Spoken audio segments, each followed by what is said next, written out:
Hello बच्चों स्वागत है आपका आपके अपने इस प्यारे से YouTube channel physics with Umesh Rajoria के ऊपर। बच्चों आज का जो सेशन है वो आपके लिए बहुत ज्यादा इंपॉर्टेंट है क्योंकि आज हम पिछले 20 इयर्स के जो इंपॉर्टेंट एमसीक्यूज है वो हम लोग कवर करने वाले हैं और चैप्टर है चैप्टर नंबर 10 वेव ऑप्टिक्स। तो चलिए फटाफट से आज के सेशन की शुरुआत करते हैं। तो पहला क्वेश्चन जो आपको दिया हुआ है, the shape of source to produce spherical wave front is. जो स्फेरिकल वेव फ्रंट है वो किस टाइप के सोर्स से प्रोड्यूस होता है। तो आपको याद रखना है कि जो लाइट का पॉइंट सोर्स होता है वो हमेशा एक स्फेरिकल वेव फ्रंट बनाता है, लेकिन अगर लाइट का लीनियर सोर्स होगा तो वो हमेशा सिलेंड्रिकल वेव फ्रंट बनाएगा। और अगर सोर्स इनफाइनाइट पे होता है तो उससे बनने वाला जो वेव फ्रंट है वो होता है प्लेन वेव फ्रंट। तो यहाँ पे जो करेक्ट ऑप्शन होगा वो होगा पॉइंट सोर्स। जो लाइट का पॉइंट सोर्स है वो एक स्फेरिकल वेव फ्रंट प्रोड्यूस करता है। ठीक है जी, आगे बढ़ते हैं। नेक्स्ट क्वेश्चन है, विच nature of the wave front is associated with A parallel beam of light. पहली बात तो ये कि पैरेलल बीम ऑफ लाइट हमें मिलती कैसे है। देखो, जब हम लाइट के सोर्स को इनफाइनाइट पे रखते हैं तो उससे आने वाली जो लाइट रेज है वो आपस में अप्रॉक्स पैरेलल होती है। अब वेव फ्रंट की एक प्रॉपर्टी होती है कि वो हमेशा रे ऑफ लाइट के परपेंडिकुलर होता है। यहाँ पे आप ऐसे भी इसको इमेजिन कर सकते हो कि यहाँ पे सोर्स क्योंकि इनफाइनाइट पे है इसलिए इससे बनने वाला वेव फ्रंट होगा प्लेन वेव फ्रंट। या ऐसे भी आप देख सकते हो कि ये जो पैरेलल बीम ऑफ लाइट है इसके परपेंडिकुलर जो प्लेन होंगे वो वेव फ्रंट को रिप्रेजेंट करेंगे, यानी कि यहाँ पे जो वेव फ्रंट बनेगा वो बनेगा प्लेन वेव फ्रंट। इस तरीके से आपको वेव फ्रंट दिखाना है यहाँ पे, यानी कि प्लेन वेव फ्रंट अपना करेक्ट ऑप्शन होगा। ठीक है जी। नेक्स्ट है, when light wave travel from air to glass its wavelength decreases, its wavelength increases, its wavelength remains unchanged, its frequency decreases। एक चीज याद रखनी है कि जब भी लाइट एक मीडियम से दूसरे मीडियम में जाती है तो उसकी फ्रीक्वेंसी कभी भी चेंज नहीं होती है, लेकिन अगर लाइट रे रेयर से डेंसर मीडियम में जाती है तो उसकी वेवलेंथ जरूर डिक्रीज हो जाती है, उसकी स्पीड भी डिक्रीज हो जाती है। तो यहाँ पे जो करेक्ट ऑप्शन होगा वो होगा इट्स वेवलेंथ डिक्रीजेस, मतलब वेवलेंथ डिक्रीज हो जाएगी जब भी लाइट एयर से ग्लास के अंदर यानी कि रेयर से डेंसर मीडियम में एंटर करेगी। तो यहां पे करेक्ट ऑप्शन होगा option number A, wavelength decreases. Next question है, in the wave picture of light the intensity I of light is related to the amplitude A of the wave as. देखो याद रखना है कि वेव थ्योरी के according light wave की जो intensity है वो एम्पलीट्यूड स्क्वायर के डायरेक्टली प्रोपोर्शनल होती है, यानी कि यहाँ पे जो करेक्ट ऑप्शन होगा वो होगा option number C, I is directly proportional to amplitude square. ठीक है जी। नेक्स्ट क्वेश्चन है, इन हाइगन wave theory the locus of all points oscillating in the same phase is called a. देखो हाइगन वेव प्रिंसिपल के अकॉर्डिंग किसी भी लाइट के सोर्स से बराबर डिस्टेंस पे लाइट वेव्स के ऊपर ऐसे पॉइंट्स जो कि सेम फेज में वाइब्रेशन कर रहे होते हैं, उन पॉइंट्स का जो लोकस है उन सारे पॉइंट्स को मिलाने से जो सरफेस बनती है उसी को हम वेव फ्रंट बोलते हैं। यानी कि यहाँ पे जो करेक्ट ऑप्शन होगा वो होगा वेव फ्रंट, यानी कि लाइट के सोर्स से बराबर डिस्टेंस पे जितने भी पॉइंट्स हैं जो सेम फेज में वाइब्रेशन कर रहे हैं उन सारे पॉइंट्स का लोकस क्या बोला जाता है, वेव फ्रंट बोला जाता है। ठीक है जी।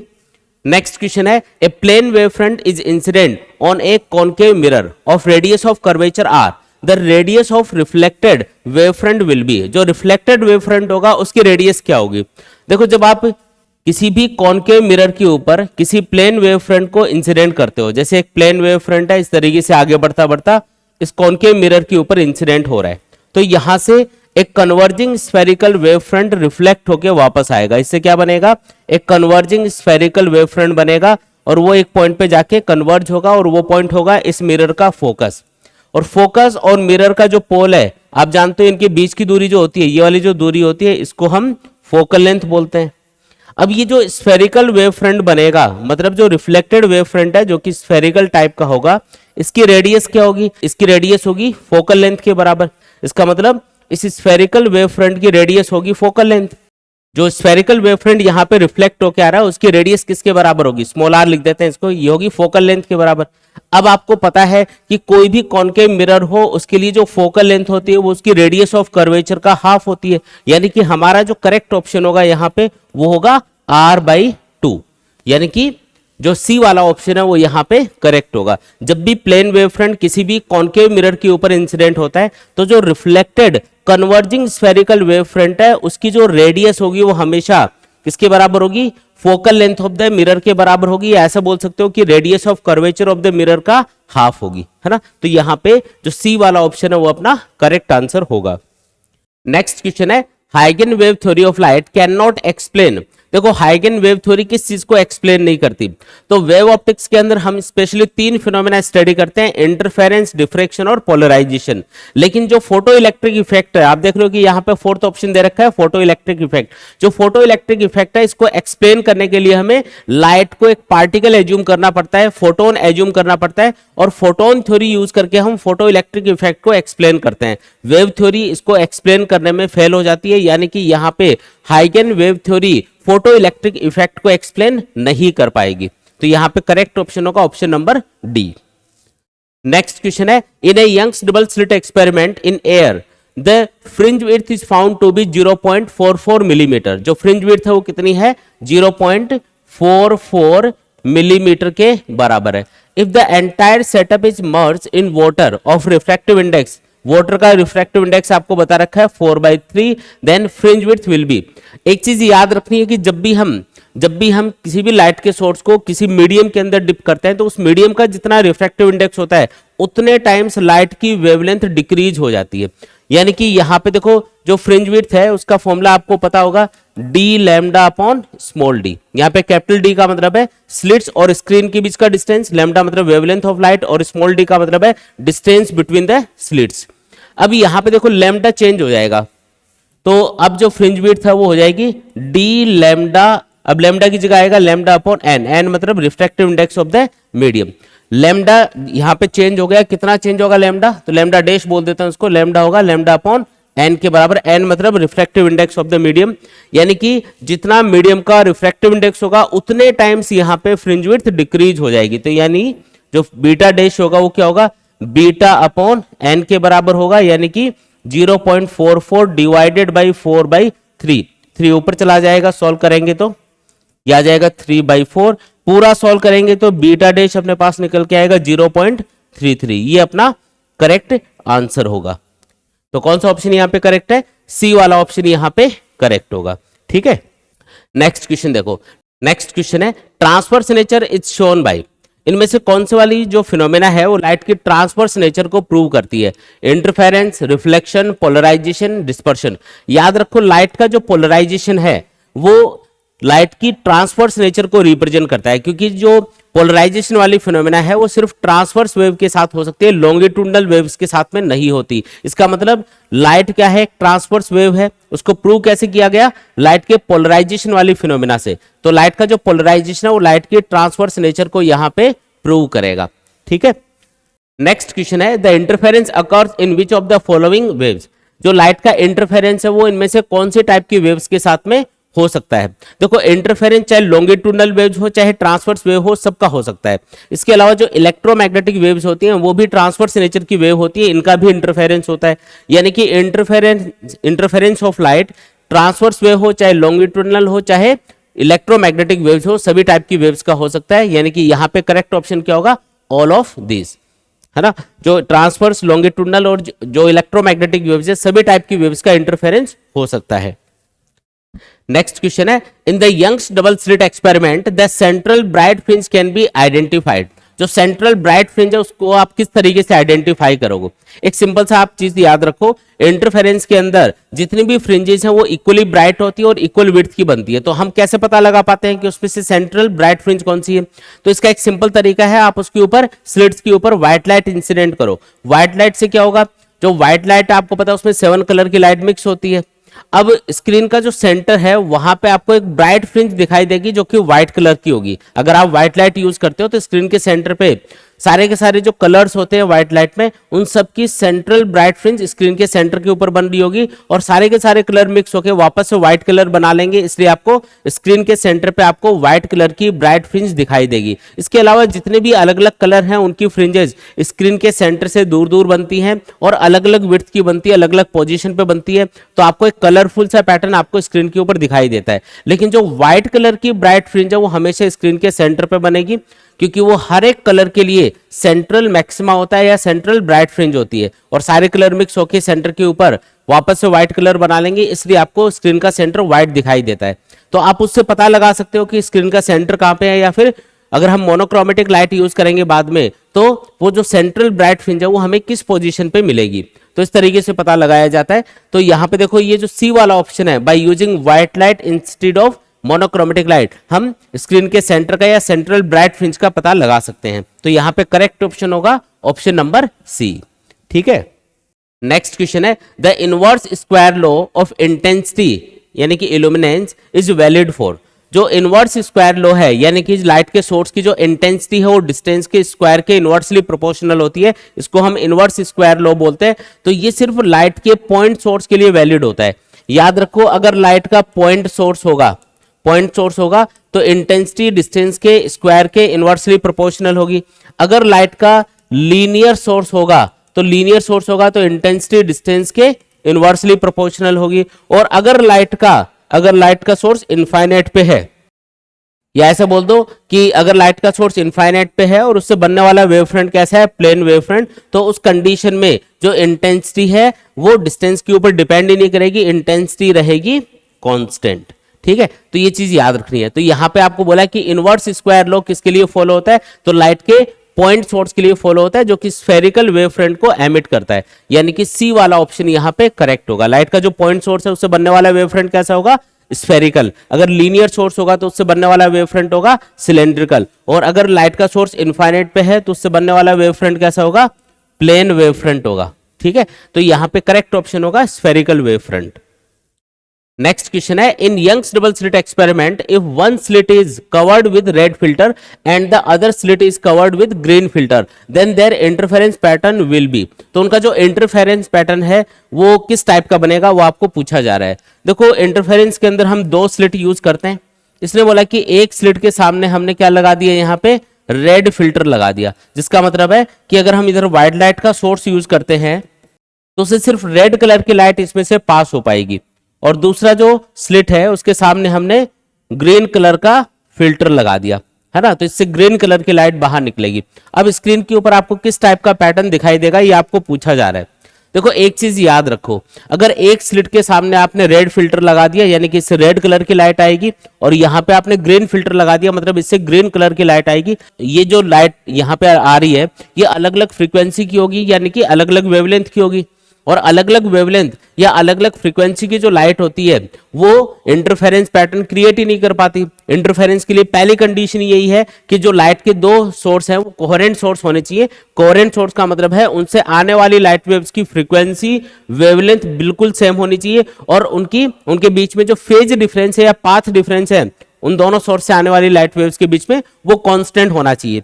अब यहाँ पे समस्या क्या है, यहाँ पे इधर से रेड कलर की लाइट आ रही है, इधर से ग्रीन कलर की लाइट आ रही है, और दोनों ही क्या है, अलग अलग फ्रीक्वेंसी या वेवलेंथ की लाइट है, तो इंटरफेरेंस पैटर्न क्रिएट ही नहीं होगा। यानी कि यहाँ पे करेक्ट ऑप्शन क्या होगा, इनविजिबल, मतलब इंटरफेरेंस पैटर्न बनेगा ही नहीं।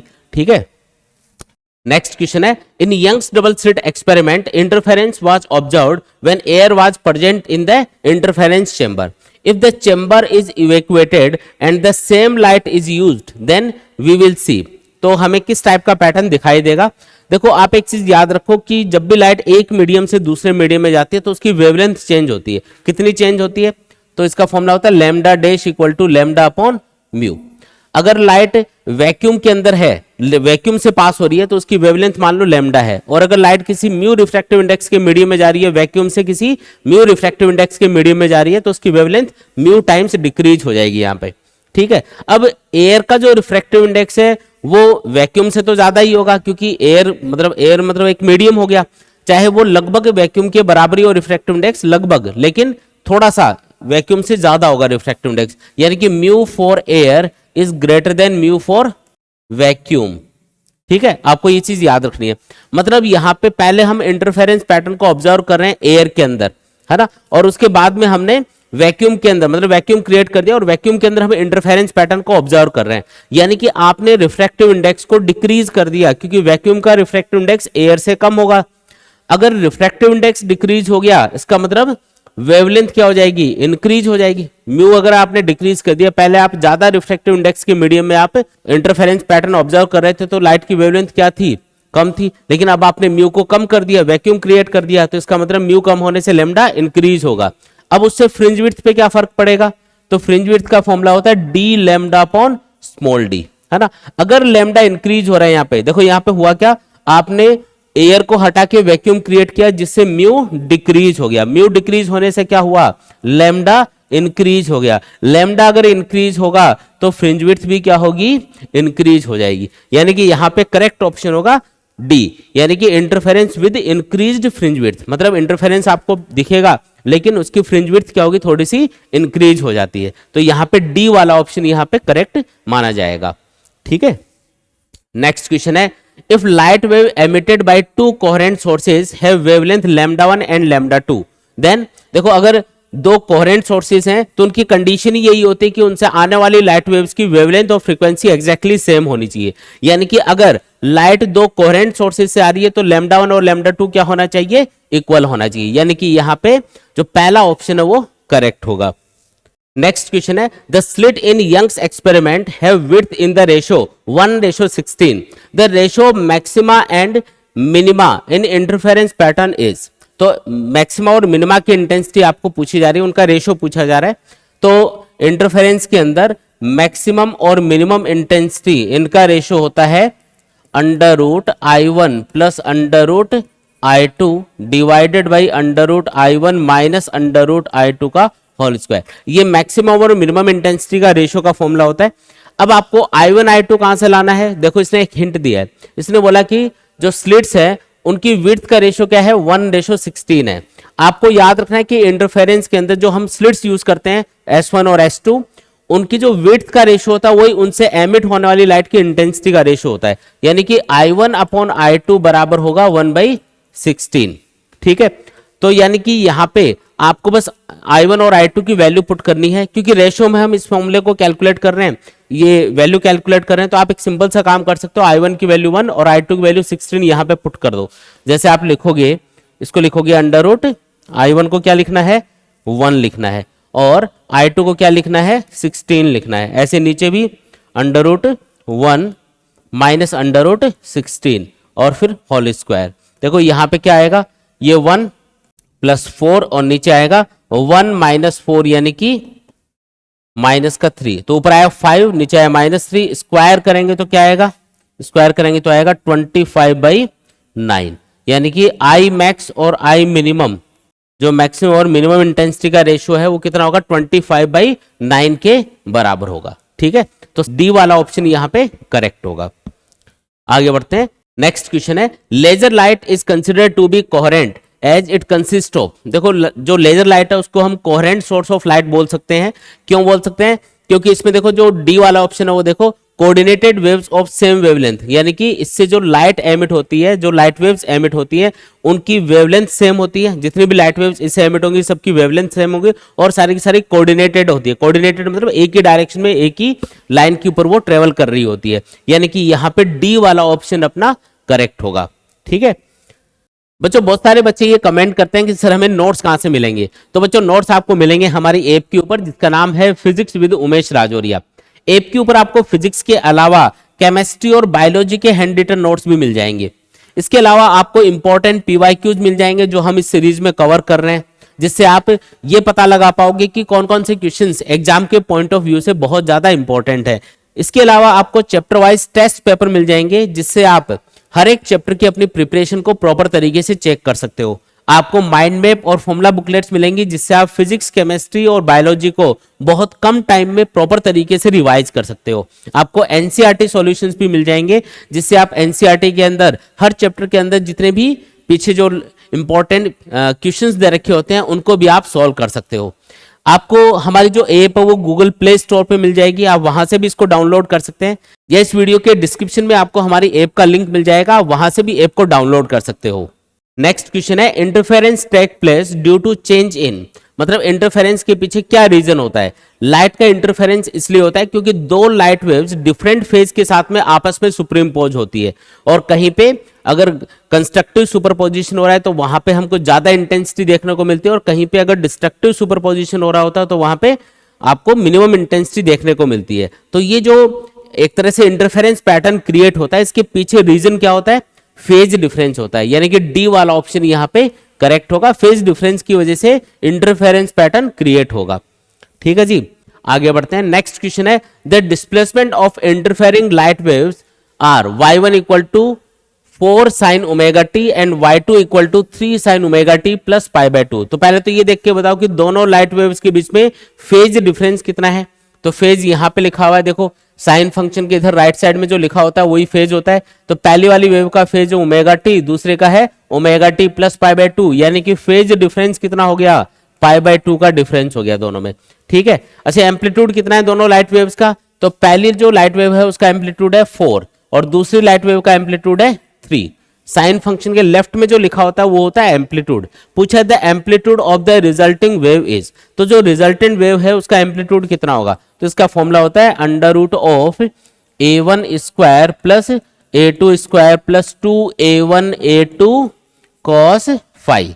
बस आपको वैल्यूज पुट करके सॉल्व करना है। देखो a1 कितना है, a1 है 4, तो 4 का स्क्वायर आ गया, a2 कितना है 3, तो 3 का स्क्वायर आ गया, plus 2 into 4 into 3 into cos pi by 2, cos pi by 2 यानी कॉस 90, इसकी वैल्यू 0 होती है तो ये वाली टर्म तो 0 हो गई। बचा यहाँ पे अंडर रूट के अंदर 16 प्लस 9 यानी कि 25, यानी कि 5 बाहर आ जाएगा, तो आंसर आएगा a इक्वल टू 5, यानी कि जो रिजल्टेंट वेव है उसका एम्पलीट्यूड कितना होगा, 5 के बराबर होगा। ठीक है, तो ऑप्शन नंबर ए यहाँ पे अपना करेक्ट होगा।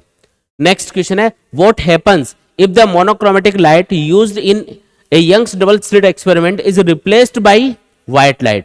देखो अगर हम यंग्स डबल स्लिट एक्सपेरिमेंट में मोनोक्रोमेटिक लाइट की जगह हम व्हाइट लाइट यूज कर लेंगे तब क्या होगा, तो व्हाइट लाइट में 7 कलर की लाइट मिक्स होती है, यानी कि इंटरफेरेंस में अगर आपने मोनोक्रोमेटिक लाइट की जगह व्हाइट लाइट यूज करी तो आपको स्क्रीन के ऊपर 7 कलर की डिफरेंट फ्रिंजेस यानी कि आपको दिखाई देंगी।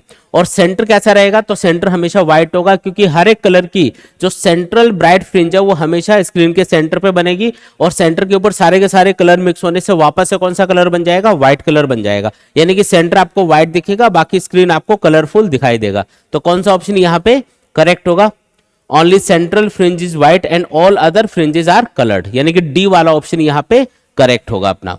ठीक है, नेक्स्ट क्वेश्चन है in Young's double slit experiment for which colour fringe width is least यानी मिनिमम। देखो फ्रिंज विड्थ का फॉर्मूला होता है D lambda upon small D. अब लैम्डा की वैल्यू जिस कलर के लिए मिनिमम होगी उसके लिए बीटा बी मिनिमम आएगा, यानी कि फ्रिंज विड्थ मिनिमम आएगी। अब लैम्डा मिनिमम किसके लिए होता है, तो आपको पता है 7 कलर की जो लाइट होती है उसमें सबसे कम वेवलेंथ किसकी होती है, वॉयलेट कलर की। इधर से इधर जाने पे वेवलेंथ इंक्रीज होती है, यानी कि सबसे कम वेवलेंथ अगर वॉयलेट कलर की है तो सबसे जो कम विड्थ होगी एक तरह से फ्रिंजेस की वो वॉयलेट कलर की होंगी। फिर इधर जाएंगे तो लैम्डा इंक्रीज होने से फ्रिंज विड्थ इंक्रीज होती जाएगी। तो यहाँ पे फ्रिंज विड्थ सबसे कम किसके लिए होगी, तो ऑप्शन है ग्रीन, ब्लू, रेड और येलो। तो इनमें सबसे कम जो वेवलेंथ है वो ब्लू कलर की है, यानी कि ब्लू कलर की फ्रिंजेस की विड्थ सबसे कम रहेगी। ठीक है, तो बी वाला ऑप्शन यहाँ पे करेक्ट होगा। नेक्स्ट क्वेश्चन है in Young's experiment the monochromatic light is used to illuminate 2 slits. The interference fringes are observed on a screen placed in front of the slits. Now, if a thin transparent glass plate is introduced normally in one of the beam, then अब आपको option दे रखे हैं fringe will disappear, fringe width will increase, fringe width will decrease and fringe width remains the same.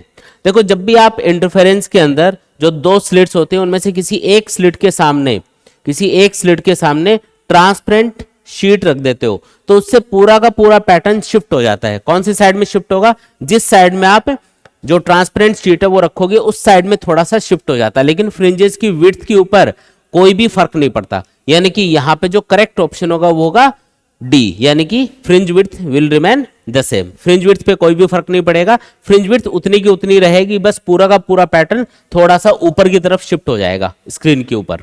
ठीक है, next question है the colour of a thin film is due to. जो liquid की एक थिन फिल्म होती है वो आपको कलरफुल दिखाई देती है, तो उसके पीछे रीजन क्या होता है, तो ऑप्शन दे रखे हैं scattering of light, interference of light, dispersion of light और डिफ्रैक्शन ऑफ लाइट।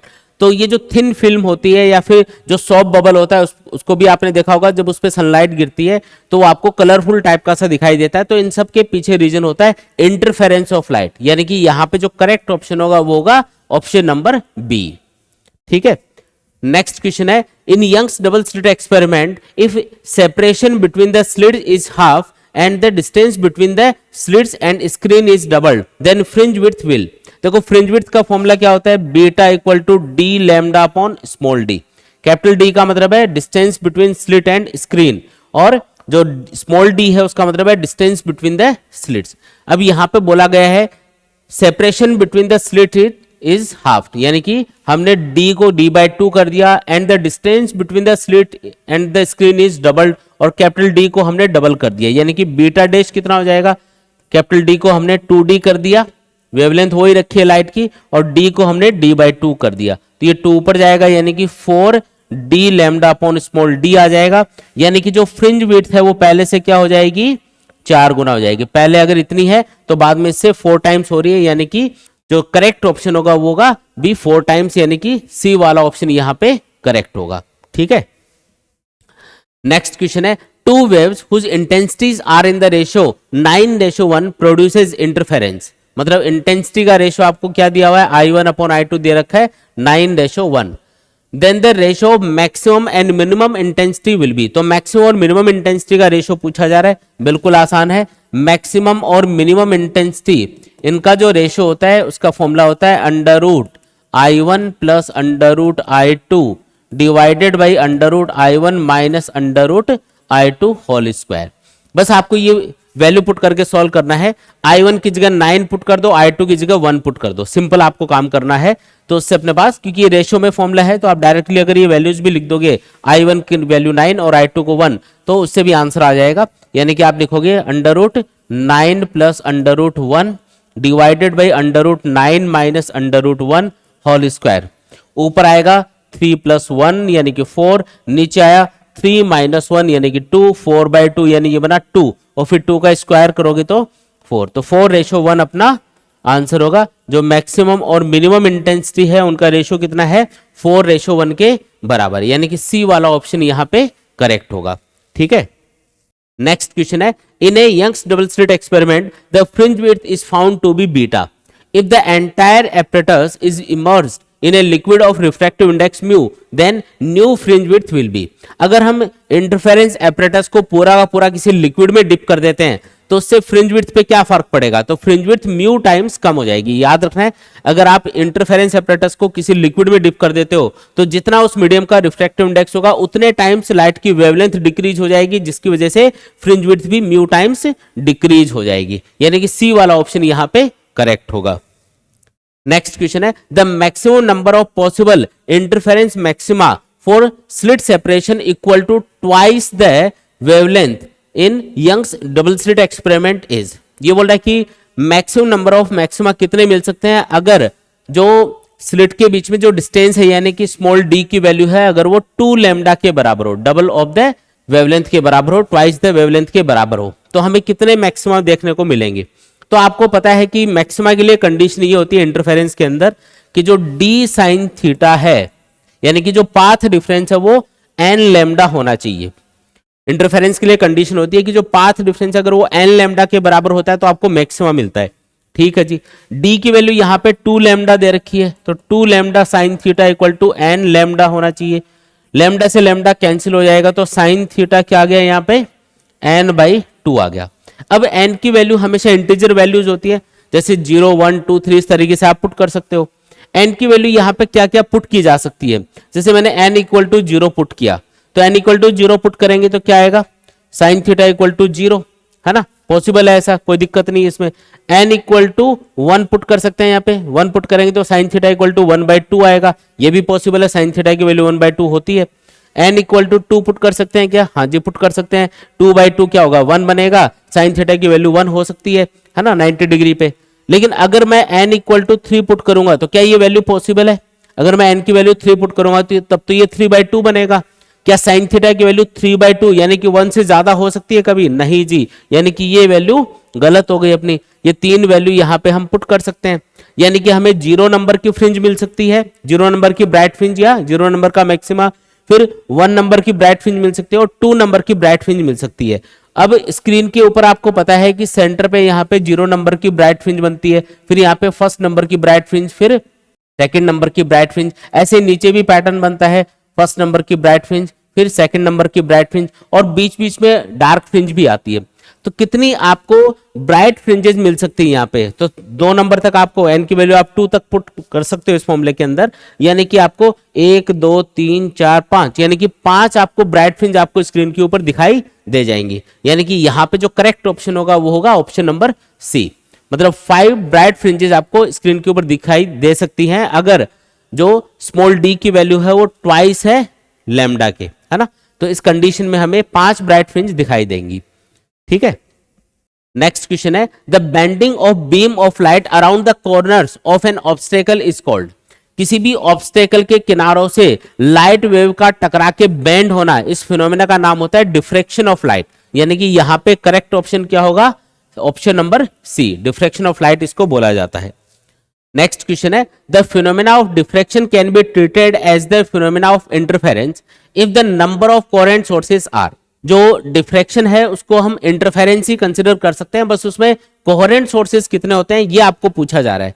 देखो डिफ्रैक्शन के अंदर हम एक सिंगल स्लिट यूज करते हैं, उस सिंगल स्लिट के ऊपर जब कोई प्लेन वेव फ्रंट आके टकराता है तो इस प्लेन वेव फ्रंट के ऊपर जितने भी पॉइंट्स होते हैं ये सारे के सारे पॉइंट कोहेरेंट सोर्सेस की तरह काम करते हैं। अब एक छोटा सा भी अगर वेव फ्रंट होगा, प्लेन वेव फ्रंट, तो उसके ऊपर आप कितने पॉइंट सोर्स एज्यूम कर सकते हो, इनफाइनाइट। इसका मतलब यहाँ पे इनफाइनाइट कोहेरेंट सोर्सेज होंगे जिनसे एमिट होने वाली लाइट वेव्स का इस रीजन में सुपरपोजिशन होगा, इंटरफेरेंस होगा और उसकी वजह से आपको स्क्रीन के ऊपर डिफ्रैक्शन पैटर्न दिखाई देगा। तो आप सिंपली ये बोल सकते हो कि डिफ्रैक्शन क्या है, डिफ्रैक्शन इनफाइनाइट कोहेरेंट सोर्सेज से आने वाली लाइट वेव्स का इंटरफेरेंस ही होता है। यानी कि यहाँ पे जो करेक्ट ऑप्शन होगा वो होगा इनफाइनाइट। इनफाइनाइट कोहेरेंट सोर्सेज से आने वाली लाइट वेव्स के इंटरफेरेंस को ही हम क्या बोलते हैं, डिफ्रैक्शन बोलते हैं, ठीक है। तो डी वाला ऑप्शन यहाँ पे करेक्ट होगा। नेक्स्ट क्वेश्चन है the diffraction of sound wave is easier than light waves because the sound waves are. देखो डिफ्रैक्शन के लिए एक कंडीशन होती है कि जो ऑब्स्टेकल का साइज है जिससे टकरा के वेव्स का डिफ्रैक्शन होता है, उस ऑब्स्टेकल का साइज वेव की वेवलेंथ के कंपेरेबल होना चाहिए, लगभग उसके आसपास होना चाहिए, तभी डिफ्रैक्शन ऑब्जर्व होगा। अब जो साउंड की वेवलेंथ है वो मीटर में होती है और अपने आसपास की चीजों को अगर आप देखोगे तो उनका साइज भी मीटर में ही होता है, 1 मीटर करीब इतना होता है, तो उसके ऑर्डर का ही होता है। इसलिए साउंड का डिफ्रैक्शन तो हम इजीली ऑब्जर्व कर पाते हैं। घर के अंदर किसी एक रूम के अंदर कोई आवाज लगाता है तो आवाज दीवारों से, किनारों से, ऑब्जेक्ट से टकराते हुए दूसरे रूम के अंदर भी आ जाती है। तो साउंड का डिफ्रैक्शन हम इजीली ऑब्जर्व कर पाते हैं, कोई दिक्कत नहीं है इसमें। लेकिन लाइट की वेवलेंथ काफी कम होती है और अपने आसपास की चीजों का साइज लाइट की वेवलेंथ के कंपेरेबल नहीं होता, उनसे बहुत बड़ा होता है। इसकी वजह से लाइट का डिफ्रैक्शन हम इजीली ऑब्जर्व नहीं कर पाते। उसके लिए आपको प्रॉपर जो लाइट की वेवलेंथ होती है उतनी साइज का ऑब्स्टेकल या उसी साइज की स्लिट आपको लेनी पड़ती है, तभी हम क्या कर सकते हैं, लाइट का डिफ्रैक्शन ऑब्जर्व कर सकते हैं। तो साउंड का डिफ्रैक्शन तो हम इजीली इसलिए ऑब्जर्व कर पाते हैं क्योंकि अपने आसपास की चीजों का साइज वो साउंड की वेवलेंथ के कंपेरेबल है, इसलिए हम साउंड का डिफ्रैक्शन इजीली ऑब्जर्व कर पाएंगे। तो इसके पीछे रीजन है साउंड का डिफ्रैक्शन इजीली ऑब्जर्व करने के पीछे बिकॉज ऑफ लॉन्गर वेवलेंथ, मतलब साउंड की वेवलेंथ क्या होती है, ज्यादा होती है, जिसकी वजह से हम इसको डिफ्रैक्शन को ऑब्जर्व कर पाते हैं साउंड के लिए, ठीक है। नेक्स्ट क्वेश्चन है a diffraction pattern is obtained by using a beam of red light. पहले हम रेड लाइट यूज करके हम डिफ्रैक्शन को ऑब्जर्व कर रहे हैं, फिर इसने बोला what happens if the red light is replaced bye blue light. अब हम रेड लाइट को ब्लू लाइट से रिप्लेस कर रहे हैं। अब आपको पता है ब्लू लाइट की वेवलेंथ कम होती है, रेड कलर की ज्यादा होती है, यानी कि वेवलेंथ को आप क्या कर रहे हो, यहाँ पे डिक्रीज कर रहे हो, है ना, वेवलेंथ को डिक्रीज कर रहे हो। अब डिफ्रैक्शन हो या इंटरफेरेंस हो, इसके अंदर जो फ्रिंजेस बनती हैं उनकी विड्थ वेवलेंथ ऑफ लाइट पे डिपेंड करती है। अगर वेवलेंथ बढ़ेगी तो फ्रिंजेस की विड्थ बढ़ जाएगी, वो दूर दूर बनेंगी, और अगर वेवलेंथ ऑफ लाइट आप डिक्रीज कर रहे हो तो फ्रिंजेस की विड्थ कम हो जाएगी और वो स्क्रीन के सेंटर के पास पास बनेंगी। तो यहाँ पे जो करेक्ट ऑप्शन होगा वो होगा option number D, diffraction band becomes narrower. यानी नैरो होने का रीजन ये है क्योंकि वेवलेंथ आप डिक्रीज कर रहे हो, रेड लाइट को रिप्लेस कर रहे हो ब्लू लाइट से, यानी कि वेवलेंथ डिक्रीज हो रही है। वेवलेंथ डिक्रीज होगी तो जो डिफ्रैक्शन बैंड बनेंगे या जो फ्रिंजेस बनेंगे एक तरह से उनकी विड्थ कम हो जाएगी एंड क्राउडेड टुगेदर, और वो पास पास आ जाएंगी, यानी कि डी वाला ऑप्शन यहाँ पे करेक्ट होगा, ठीक है। नेक्स्ट क्वेश्चन है the waves that can be polarised are. देखो जो पोलराइजेशन है वो किस टाइप की वेव का हो सकता है, तो वेव्स 2 टाइप की होती हैं, ट्रांसवर्स और लॉन्गिट्यूडनल। इनमें से सिर्फ ट्रांसवर्स वेव का ही पोलराइजेशन हो सकता है, लॉन्गिट्यूडनल वेव्स का पोलराइजेशन नहीं होता। यानी कि यहाँ पे जो करेक्ट ऑप्शन होगा वो होगा ऑप्शन नंबर बी। देखो अगर आप ध्यान से देखो तो लाइट भी क्या होती है, ट्रांसवर्स वेव होती है, और इलेक्ट्रोमैग्नेटिक वेव्स भी क्या होती है, ट्रांसवर्स नेचर की वेव होती है। लेकिन यहां पे अगर आपको इन चारों में से करेक्ट ऑप्शन छांटना हो तो ट्रांसवर्स वेव पे ही हम टिक करेंगे, ये दोनों उसी के अंदर आ गए। ट्रांसवर्स वेव मतलब जितनी भी ट्रांसवर्स वेव है, चाहे वो लाइट हो, इलेक्ट्रोमैग्नेटिक वेव हो, किसी भी टाइप की वेव हो, सबका पोलराइजेशन हो सकता है। तो करेक्ट ऑप्शन यहां पे बी माना जाएगा, ट्रांसवर्स वेव का पोलराइजेशन हो सकता है, लॉन्गिट्यूडनल वेव्स का पोलराइजेशन नहीं होता है। ठीक है, नेक्स्ट क्वेश्चन है ब्रेवेस्टर्स लॉ इज, ब्रेवेस्टर्स लॉ क्या होता है? तो लाइट के पोलराइजेशन में हम एक लॉ पढ़ते हैं जिसको हम बोलते हैं ब्रेवेस्टर्स लॉ। ब्रेवेस्टर्स लॉ ये होता है म्यू इक्वल टू 10 आईपी, जहां पे आईपी को बोलते हैं हम एंगल ऑफ पोलराइजेशन, और म्यू का मतलब होता है refractive index of the medium with respect to air. तो यहां पे ये जो सी वाला ऑप्शन है ये यहां पे करेक्ट होगा। ब्रेवेस्टर्स लॉ का मतलब है म्यू इक्वल टू 10 आईपी, ये मीडियम के रिफ्रैक्टिव इंडेक्स और एंगल ऑफ पोलराइजेशन के बीच का रिलेशन होता है जिसको हम ब्रेवेस्टर्स लॉ बोलते हैं। ठीक है, नेक्स्ट क्वेश्चन है which of the following can not be polarized. Option दे रखे हैं radio waves, ultrasonic waves, ultraviolet rays and X rays and infrared rays. देखो जो पोलराइजेशन है वो सिर्फ और सिर्फ ट्रांसवर्स वेव का हो सकता है, लॉन्गिट्यूडनल वेव्स का नहीं हो सकता। अब यहाँ पे जो अल्ट्रासोनिक वेव्स होती हैं ये हाई फ्रीक्वेंसी की साउंड वेव होती है, और क्योंकि साउंड एक लॉन्गिट्यूडनल वेव है इसलिए इसका पोलराइजेशन नहीं हो पाएगा, यानी कि बी वाला ऑप्शन यहाँ पे करेक्ट माना जाएगा। इनको हम पोलराइजेशन, इनका पोलराइजेशन हम नहीं कर पाएंगे। ठीक है, नेक्स्ट क्वेश्चन है a single slit of width 0.5 millimetre is illuminated by a parallel light of wavelength 5000 angstrom and diffraction pattern is observed on a screen 1 metre from the slit. The width of the central maxima is, central maxima की width आपको पूछी जा रही है। देखो width of the central maxima का formula होता है विड्थ ऑफ सेंट्रल मैक्सिमा, इसका फॉर्मूला होता है 2d लैम्डा अपॉन ए। कैपिटल डी का मतलब है डिस्टेंस ऑफ द स्क्रीन, जो कि आपको 1 मीटर दे रखी है तो 1 पुट कर देंगे। लैम्डा मतलब वेवलेंथ ऑफ द लाइट, जो कि आपको 5000 एंगस्ट्रॉम दे रखा है, एंगस्ट्रॉम मतलब 10 की पावर -10, डिवाइडेड बाई ए मतलब ए का मतलब है साइज ऑफ द स्लिट, यानी कि ये 0.5 मिलीमीटर आपको दे रखा है, 0.5 मिलीमीटर है ना। इसको सॉल्व कर लेंगे, तो इसको पूरा सॉल्व करोगे तो ये आ जाएगा अपना 2 × 10⁻³ मीटर, जिसको आप 2 मिलीमीटर भी बोल सकते हो। यानी कि यहां पे जो सी वाला ऑप्शन है वो करेक्ट माना जाएगा। ठीक है, तो बच्चों आज की सेशन में हमने चैप्टर नंबर 10 वेव ऑप्टिक्स से रिलेटेड जितने भी पिछले 20 ईयर्स के इंपॉर्टेंट एमसीक्यूज हैं उनको हमने सॉल्व किया। अगले सेशन के अंदर हम chapter number 11 dual nature of matter and radiation से रिलेटेड जितने भी पिछले 20 ईयर्स के इंपॉर्टेंट एमसीक्यूज है जो बोर्ड एग्जाम में पूछे गए हैं वो हम लोग कवर करेंगे। तो मिलते हैं एक नए सेशन के अंदर, तब तक के लिए take care and good bye.